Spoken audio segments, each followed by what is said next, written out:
Los hechos no dejan de existir porque sean ignorados o censurados. Aldous Huxley.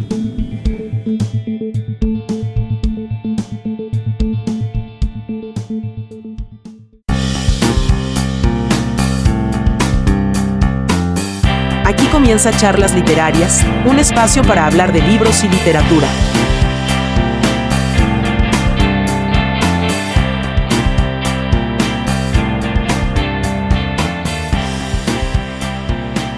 Hola, bienvenidos. Como siempre los saluda Javier Martínez y estamos muy contentos de volver a esta octava temporada del podcast Charlas Literarias. Esta además será una temporada especial porque nuestro principal patrocinador, la editorial Kazam A, cumple este 2025 10 años de existencia. Así que estará celebrándolo de diversas maneras que vamos a irlas compartiendo a través de este podcast y pues espero que les traigamos nuevos temas que les sean de mucho interés, como el de este primer episodio, donde vamos a hablar acerca de los libros censurados en los últimos años en Estados Unidos. Yo sé que no todos viven en Estados Unidos, yo tampoco, yo vivo en Guatemala, como ya muchos de ustedes saben, pero de alguna manera, para bien o para mal, las decisiones que se toman en aquel país, sobre todo aquí en Latinoamérica, pues tienen mucha fuerza e influyen mucho en nuestros contextos socioeconómicos. Ahora bien, estuve investigando y realmente en este mes y medio, más o menos, creo que ni siquiera ha llegado a 2 meses, del segundo periodo presidencial de Donald Trump, realmente no ha habido mayor noticia acerca de censura de libros. Así que lo que voy a presentar hoy, quiero aclarar que son datos recopilados del primer periodo de este presidente estadounidense, que fue en el 2017 y 2021, pero seguramente podemos encontrar políticas o hechos muy similares en esta segunda ronda que tiene este presidente. Y bueno, sin más, entremos en esto. Lo primero es que durante el primer periodo de Donald Trump, que vuelvo a insistir, fue del 2017 al 2021, realmente no hubo una prohibición federal directa de libros de literatura ni de ningún tipo en escuelas o a nivel nacional, en aquel país, obviamente. Estuve investigando y realmente no lo hubo. Sin embargo, en Estados Unidos, las decisiones sobre los contenidos educativos y la selección de libros en las escuelas suelen ser responsabilidad de los distritos escolares locales y los estados, no necesariamente, o más bien no, del gobierno federal. Sin embargo, pues sabemos que muchos de estos distritos escolares y juntas están integrados por votantes y personas que están de acuerdo con la política de Trump. Vale decir que nos guste o no, esta segunda votación que hubo, pues la verdad es que la ganó por amplia mayoría, así que podemos decir que en términos generales la mayoría de los estadounidenses está de acuerdo con las propuestas de este señor. Cualquier restricción o prohibición de libros en estas escuelas durante el mandato de Trump habría sido entonces una decisión local o estatal y no una política federal. Pero como les decía, pues los participantes o los afines al movimiento MAGA se dejó sentir precisamente en estas decisiones. Lo que sí es cierto es que durante el primer periodo de Trump hubo un aumento en los debates y controversias sobre ciertos libros en las escuelas, particularmente aquellos que abordan temas como la raza, el género, la sexualidad y la historia de las minorías. Algunos de estos libros fueron cuestionados o retirados de los planes de estudio en distritos escolares específicos, pero no hubo una lista oficial de libros prohibidos a nivel federal. Los siguientes libros prohibidos, vuelvo a insistir, por decisión local, salen de listas de organizaciones como American Library Association, ALA, y de medios de comunicación que reportaron estos casos.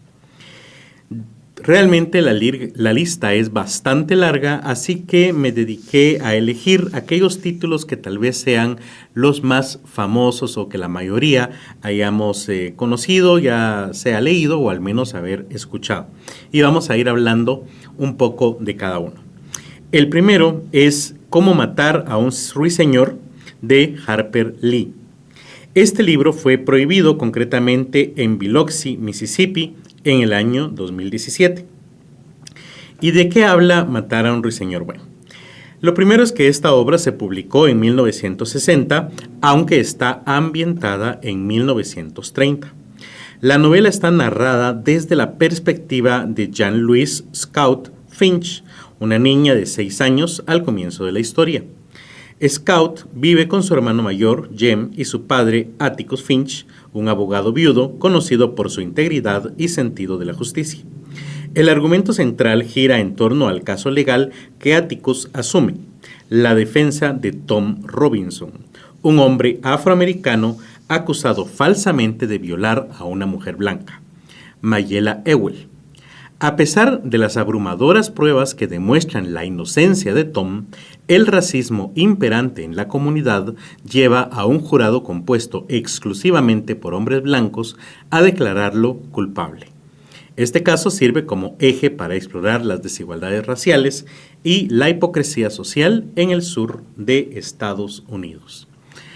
Entonces nos preguntamos, bueno, ¿y por qué esta obra, esta novela que aborda las injusticias hacia una minoría de color, pudo haber sido prohibida su lectura en las escuelas estadounidenses? Bueno, pues el motivo concretamente fue que hubo quejas sobre el uso del lenguaje racial ofensivo y preocupaciones sobre su impacto en los estudiantes afroamericanos.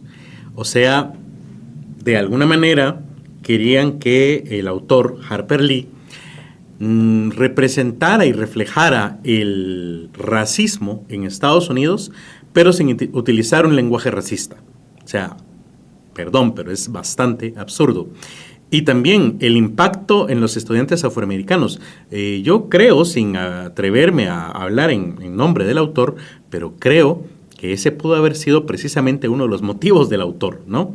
Llevar a cambios, impactar precisamente a estos estudiantes que, y no solo a los afroamericanos, también a los blancos, sobre cómo era la realidad y cómo un hombre negro, solamente por ser negro, estaba siendo acusado de un crimen que no cometió.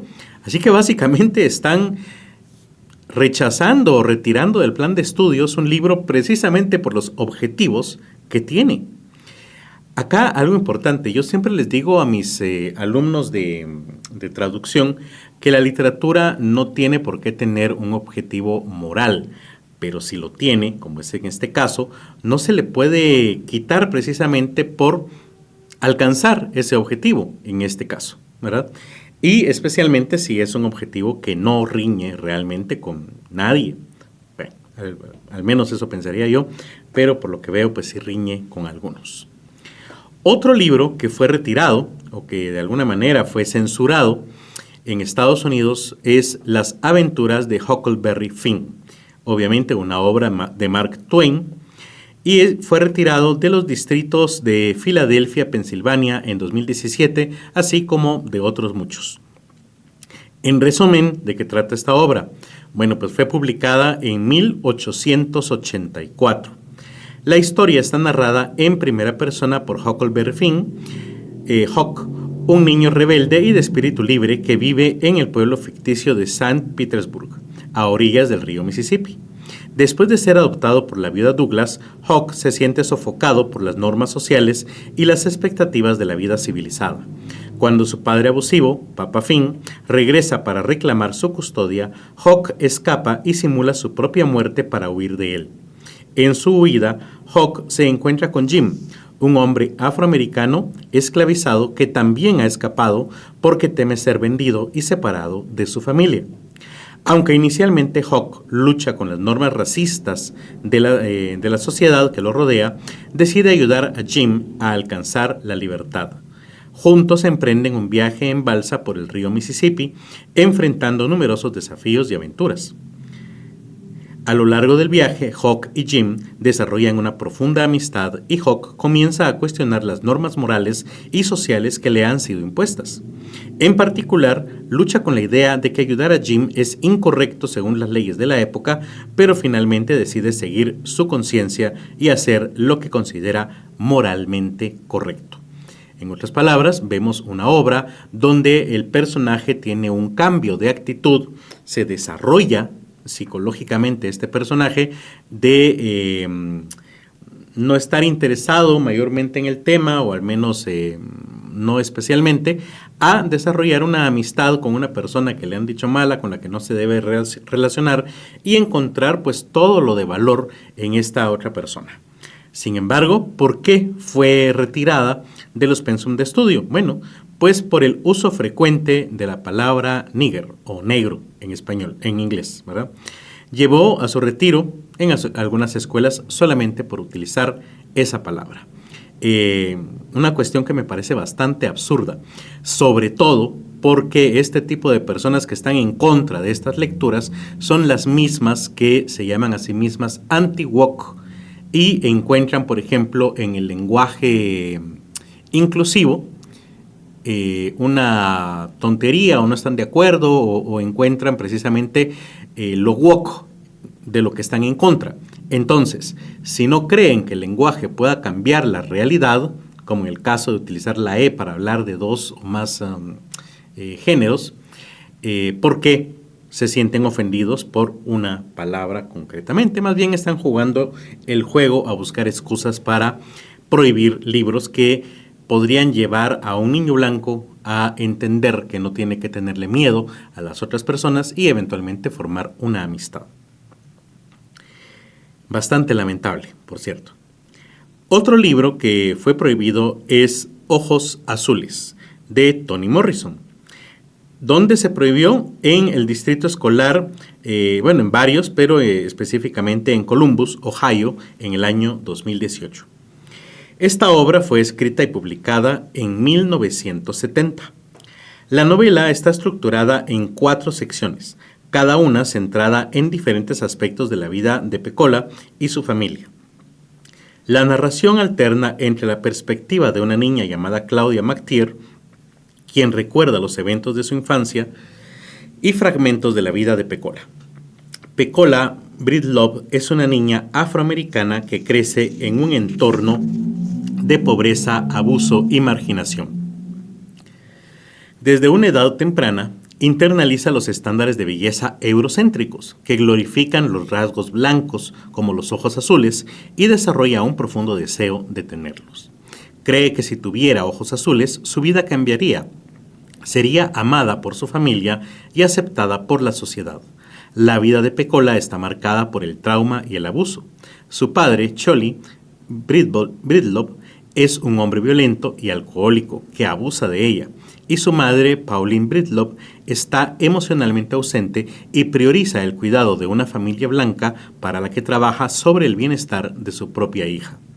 Pecola también sufre acoso y rechazo por parte de sus compañeros y la comunidad en general. A medida que la novela avanza, Pecola se sumerge en una espiral de desesperación y alienación. Su deseo de tener ojos azules se convierte en una obsesión y finalmente pierde la cordura, creyendo que ha cumplido su deseo. La novela termina con un trágico retrato de su soledad y la indiferencia de la sociedad hacia su sufrimiento.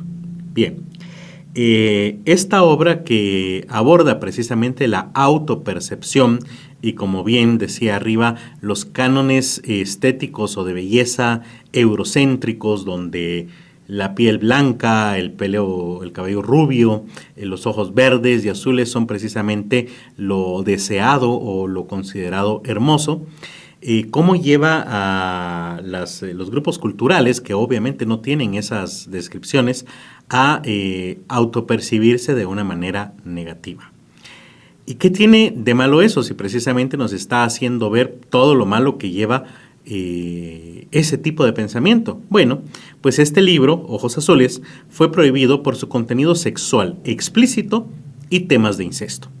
O sea, estamos denunciando los abusos familiares que lamentablemente recibe el personaje principal, pero entonces está mal que se hable de contenido sexual y de temas de incesto cuando precisamente lo que se está haciendo es denunciarlo.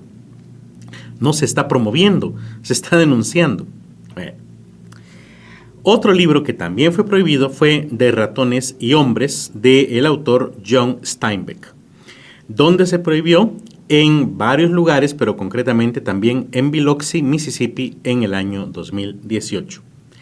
Esta obra, publicada en 1937, nos cuenta sobre George Milton, quien es un hombre inteligente y práctico, mientras que Lenny Small es un hombre grande y físicamente fuerte, pero con una discapacidad mental que lo hace dependiente de George. A pesar de sus diferencias, los dos son amigos cercanos y comparten un sueño: tener su propia granja donde puedan vivir de fata of the land, o sea, de la grasa de la tierra, y donde Lenny pueda cuidar conejos, algo que le fascina. La novela comienza con George y Lenny viajando hacia un nuevo trabajo en una granja después de haber tenido que huir de su empleo anterior debido a un incidente involuntario causado por Lenny. En la nueva granja conocen a otros trabajadores, entre ellos Candy, un viejo peón con una mano amputada; Crux, el estable afroamericano que sufre de aislamiento y discriminación; y Curly, el hijo agresivo y celoso del dueño de la granja, cuya esposa coqueta y solitaria se convierte en un punto de tensión. A medida que la historia avanza, el sueño de George y Lenny parece estar más cerca de hacerse realidad cuando Candy se ofrece a contribuir con sus ahorros para comprar la granja. Sin embargo, las esperanzas se ven amenazadas por acciones involuntarias de Lenny, quien, debido a su fuerza descontrolada y su falta de comprensión, accidentalmente mata a la esposa de Curly mientras intentaba acariciar su cabello. Al final, George se enfrenta a una decisión desgarradora. Sabiendo que Lenny será linchado por la muchedumbre enfurecida, George decide dispararle a Lenny en un acto de misericordia, poniendo fin a su vida y con ella a su sueño compartido. En esta novela, bueno, más bien pareciera tragedia, aunque es novela, vemos pues la amistad entre dos personas, concretamente más allá o superando la discriminación por diferentes motivos, en este caso no racial, aunque hay un componente racial por ahí, ¿verdad? Con Candy, pero concretamente pues la amistad que surge entre estas dos personas es el tema central. ¿Por qué fue prohibido? Bueno, pues fue retirado por su lenguaje ofensivo y temas de violencia. Otra vez, el libro trata de denunciar ciertas cuestiones. ¿Y cómo lo va a denunciar? Pues describiéndolo, pero es precisamente esa descripción lo que lleva a su censura. Aquí vale la pena también hacer un comentario, porque este recién pasado 27 de febrero, el gobierno neoliberal del argentino Javier Milei, gran admirador de Donald Trump, cambió la clasificación de discapacidades mentales a idiota, imbécil y débil mental, argumentando que las categorías anteriores eran eufemismos woke. Vemos entonces que el tema que aborda precisamente de ratones y hombres, esa discriminación hacia las personas que tienen alguna incapacidad o algo parecido de manera mental, pues sigue todavía entre nosotros. Otra obra que fue prohibida fue El cuento de la criada de Margaret Atwood. ¿Dónde? Pues en Guilford County de North Carolina, en el 2019. Esta fue publicada en 1985. La novela está narrada en primera persona por Offred, cuyo nombre real nunca se revela. En Gilead, las mujeres han perdido todos sus derechos. No pueden trabajar, poseer propiedades, leer o tener autonomía sobre sus cuerpos.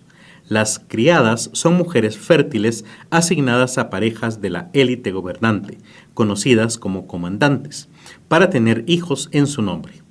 Offred es una de estas criadas y su nombre literalmente significa de Fred, el comandante al que le pertenece. Offred recuerda su vida antes del régimen, cuando tenía un esposo, Luke, y una hija de quienes fue separada durante el ascenso de Gilead. A través de sus recuerdos se revela cómo la sociedad fue transformada gradualmente mediante la eliminación de los derechos de las mujeres, la censura y la violencia. En su vida actual, Offred debe someterse a rituales humillantes como la ceremonia en la que el comandante tiene relaciones sexuales con ella mientras su esposa, Serena Joy, la sostiene. A pesar de la opresión, Offred encuentra pequeñas formas de resistencia como establecer una relación clandestina con Nick, el chofer del comandante, quien podría ser un miembro de la resistencia.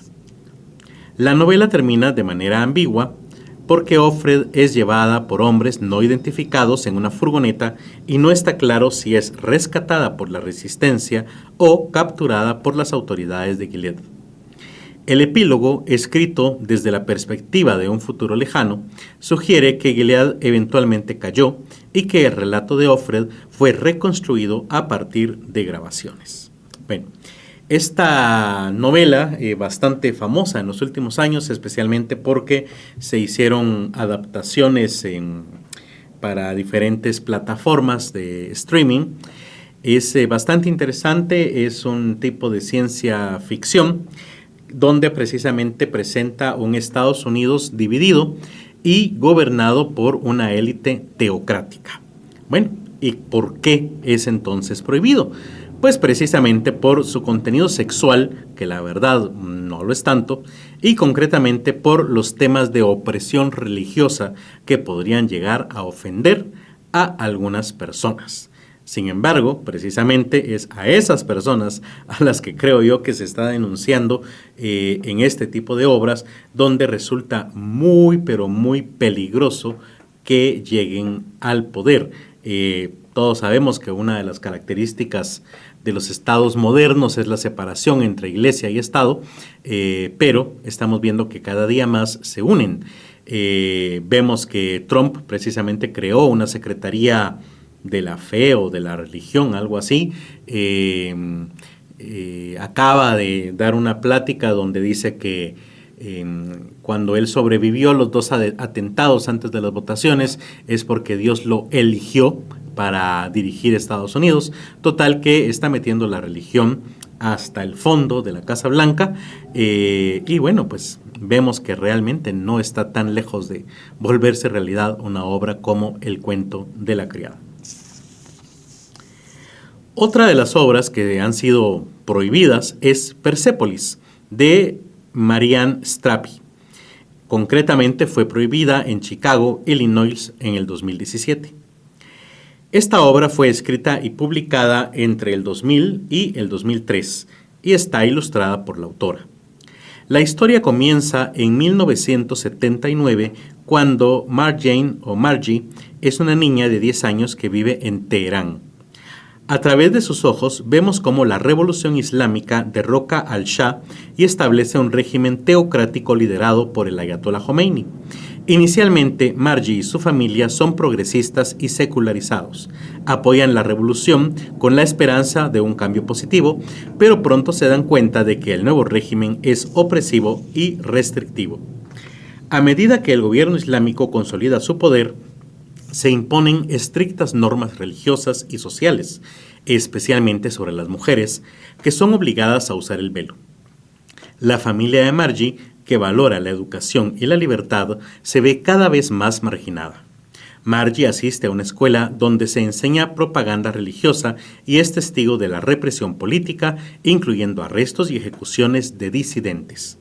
Durante la guerra entre Irán e Irak, de 1980 al 88, la situación se vuelve aún más difícil. Margie, ahora una adolescente rebelde y crítica, se enfrenta a las contradicciones de vivir bajo un régimen autoritario. Sus padres, preocupados por su seguridad y su futuro, la envían a Austria a los 14 años para que continúe su educación. En Austria, Margie experimenta la soledad, el choque cultural y la dificultad de adaptarse a una nueva sociedad. Aunque inicialmente se siente liberada, también enfrenta el racismo y la incomprensión. Después de varios años regresa a Irán, pero se siente alienada en su propio país, donde las restricciones sociales y políticas son aún más opresivas. Finalmente decide emigrar a Francia para buscar una vida con mayor libertad y oportunidades. Bueno, es un libro que nos habla acerca de una niña, luego mujer, que se enfrenta a los cambios del autoritarismo islámico. ¿Qué podría tener de malo esta obra para ser prohibida? Bueno, pues fue retirada temporalmente por su representación de violencia y temas políticos sensibles. Y sí, precisamente porque son temas políticos sensibles, creo yo, que la autora se animó a escribirla y que su objetivo era precisamente abordar esos temas políticos y sensibles. En fin, vamos viendo aquí un patrón claro de censura, donde el argumento para censurar es precisamente el tema que quería desarrollar la obra para generar cambios sociales. Por último, vamos a hablar de la novela epistolar El color púrpura de Alice Walker. Esta fue prohibida en Charleston de South Carolina en el año 2019, aunque no fue en el único lugar, también se prohibió en otros distritos escolares. Esta obra se publicó en 1982. Shelley comienza a escribir cartas a Dios como una forma de sobrellevar el abuso que sufre a manos de su padrastro, Alfonso, quien la viola repetidamente, la embaraza 2 veces y le quita a sus hijos. Más tarde, Shelley es obligada a casarse con Albert, a quien ella llama Mr. y espacios en blanco. Un hombre violento y controlador que la trata como una sirvienta y la somete a maltratos físicos y emocionales. A pesar de su sufrimiento, Shelley encuentra consuelo en su hermana menor, Nettie, quien es su única fuente de amor y apoyo. Sin embargo, Nettie es expulsada de la casa de Albert después de rechazar sus avances sexuales, y las hermanas son separadas. Shelley cree que Nettie ha muerto, ya que no recibe noticias de ella durante años. La vida de Shelley comienza a cambiar cuando conoce a Sue Avery, una cantante glamurosa y amante de Albert. Sue se convierte en una figura clave para Shelley, no solo como amante, sino también como mentora y amiga. A través de su relación con Sue, Shelley descubre su propia valía y comienza a desafiar la opresión que ha enfrentado toda la vida. Paralelamente, Shelley descubre que Albert ha estado ocultando las cartas de Nettie que le ha enviado desde África, donde trabaja como misionera. A través de estas cartas, Shelley se entera de que sus hijos están vivos y siendo criados por una familia misionera. Esta revelación le da a Shelley una razón para seguir luchando y la motiva a tomar el control de su vida. Con el tiempo, Shelley encuentra la fuerza para dejar a Albert y establecer su propio negocio de confección de pantalones, lo que le proporciona independencia económica y personal. La novela termina con Shelley reconciliándose con Albert, quien ha experimentado un cambio de carácter, y finalmente reuniéndose con Nettie y sus hijos. Bueno, una historia de desarrollo de una mujer que logra liberarse de toda una vida de abusos, tanto de su padrastro como de su esposo. ¿Qué podría tener de malo? Bueno, pues las personas que la prohibieron dicen que tiene mucho contenido sexual, tal vez precisamente porque está denunciando los abusos sexuales a los que era sometido el personaje principal, y porque aborda temas de violencia doméstica.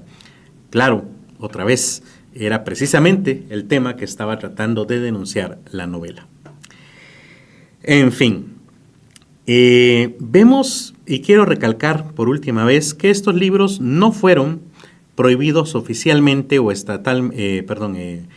oficialmente por Donald Trump, pero sí por sus seguidores en cada una de las localidades donde tenían, pues, de alguna u otra manera, influencia en los distritos escolares. Vemos, insisto, una secuencia aquí, un patrón. Matar a un ruiseñor y las aventuras de Huckleberry Finn, pues denuncian el racismo, pero se prohíben precisamente por usar palabras racistas y, otra vez, lo que les decía, de los mismos anti-woke, dicen no creer en el lenguaje inclusivo pero se sienten ofendidos de que un libro que denuncia el racismo utilice palabras racistas, precisamente para dar el contexto de lo mal que se siente ese tipo de lenguaje. Entonces es bastante incoherente, aunque obviamente aquí no vamos a encontrar coherencia alguna. Ojos Azules denuncia la violencia sexual, pero se prohíbe por escenas sexuales y hablar del incesto. Básicamente lo mismo que pasa con El color púrpura. Y en cuanto al cuento de la criada, pues denuncia la opresión religiosa y de género, y precisamente se prohíbe por la sensibilidad de este tema. Lo mismo que pasa con Persépolis, aunque con el tema de política, y lo mismo que pasa con De ratones y hombres, que denuncia la discriminación, pero se prohíbe por usar lenguaje ofensivo y violencia, que es lo que vive la gente discriminada todos los días. En fin, solo quería informarles sobre todo lo que está pasando, porque realmente creo que es redundante. Exponer en contra de la censura jamás ha sido buena, jamás lo será. Ya todos sabemos que esto está sucediendo porque, reitero, estos libros fueron prohibidos durante el primer periodo de Trump. En este nuevo, pues la verdad es que ha pasado muy poco tiempo, creo que no llegamos ni a los 2 meses todavía, pero seguramente vamos a encontrar acciones similares por parte de él y de sus seguidores. En fin, llegamos así al final de este primer episodio. Esperen de ahora en adelante cada viernes uno nuevo. Y queremos agradecer a nuestros patrocinadores Editorial Kazam A y 1900 Radio en Línea, donde cada viernes a las 6 de la tarde nos transmiten también. Queremos agradecer que nos escuchen y pedirles que sigan el podcast en cualquiera de las plataformas donde nos escuchan, que lo compartan y lo comenten, porque esto nos ayuda, nos hace inspirarnos también en querer continuar con más y más episodios. Así que me despido y nos escuchamos el próximo viernes de charlas. Charlas Literarias es producido y grabado en el estudio de la Editorial Kazam A. Encuentra cada viernes de charlas un nuevo episodio en Spotify, YouTube, Apple y Google Podcast, así como en otras plataformas similares.